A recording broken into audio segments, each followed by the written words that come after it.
इस स्टॉक पर करते हैं फोकस और इसकी हुई है एनालिस्ट मीट।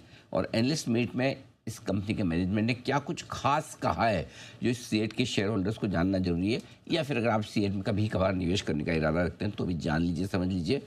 प्रियंका हमारे साथ तैयार है बताने के लिए सारी डिटेल्स। प्रियंका बताइए। बिल्कुल। इस पैनल से इन्होंने 3-4 बातें क्लियरली बोली है। पहली बात तो इन्होंने कहा है कि जो उनका पीवी सेगमेंट है, पैसेंजर व्हीकल, वहाँ पर प्रीमियमाइजेशन का बहुत बड़ा ट्रिगर है। और जिस तरह से एसयूवीज का मार्केट शेयर बढ़ता जा रहा है, उसके लिए क्रेज बढ़ता जा रहा है, यहाँ पर उन्हें लगता है कि डोमेस्टिक मार्केट से ही उन्हें ये पर्टिकुलर सेगमेंट सबसे फास्टेस्ट ग्रोइंग सेगमेंट उनके लिए टायर स्पेस में हो सकता है।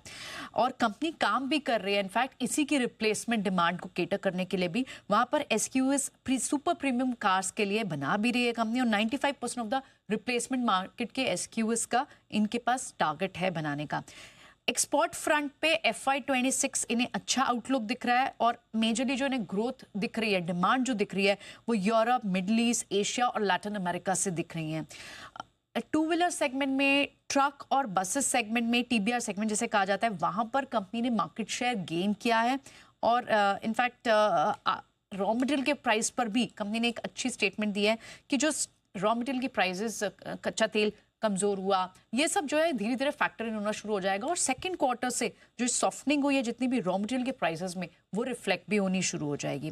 कंपनी ने एक एक्विजिशन किया था कैम्सो बिजनेस में, जो कहीं ना कहीं रेवेन्यू जनरेट करता है लगभग $150 मिलियन का। ये tyres, bias trucks, tyres and tracks के बिजनेस में है कंपनी। यहाँ पर एक एक्सपेक्टेशन है कंपनी को कि अपना हाई मार्जिन बिजनेस OHT का, ऑफ हाईवे टायर्स का और एक्सपोर्ट सेगमेंट का, वो वाला सेगमेंट का रेवेन्यू बढ़ सकता है कैम्सो के एक्विजिशन से। तो ये एडिशनल रेवेन्यू जनरेट करने लग जाएगा ये वाला एक्विजिशन भी उनके लिए। और इसको लेकर भी उन्होंने काफ़ी बुलिश स्टेटमेंट दिया है। इसी बेसिस पे कई सारी ब्रोकरेज हाउसेस ने भी पॉजिटिव कमेंट्स दिए हैं। नुवामा का 3800 का टारगेट है, CLSA का 3933 का टारगेट है और नोमुरा की भी इस पर ओवरवेट रेटिंग है। तो ये कुछ हाईलाइट्स से टेक अवे के और ब्रोकरेजेस के भी पॉजिटिव व्यू। ओके, तो ये है आपके लिए सीएट पर ब्रोकरेजेस की राय, और एनालिस्ट कॉल के बाद थोड़े से टारगेट्स बढ़ते हुए दिख रहे हैं। आइए एक बार जरा विश्वेश जी से इसके चार्ट्स पर राय ली जाए। विश्वेश जी बताएं सर, कोई रखते हैं आप खरीदारी का इरादा या फिर आराम ही करें? देखिए, मेरे हिसाब से अनिल जी, सारे टायर स्टॉक को अगर एनालाइज करें तो वेरी नियर टर्म मुझे ऐसा लगता है कि टीवीएस श्रीचक्र थोड़ा सा बेटर प्लेस्ड है, क्योंकि सीएट तो काफ़ी बड़ा हुआ है। अगर आप रिसेंटली भी देखेंगे तो मार्च के लो से 2300 वाला स्टॉक 4000 जा चुका है। वेरेज टीवीएस श्रीचक्र अनिल जी, ये स्टॉक है जो मैं ट्रैक करता हूँ।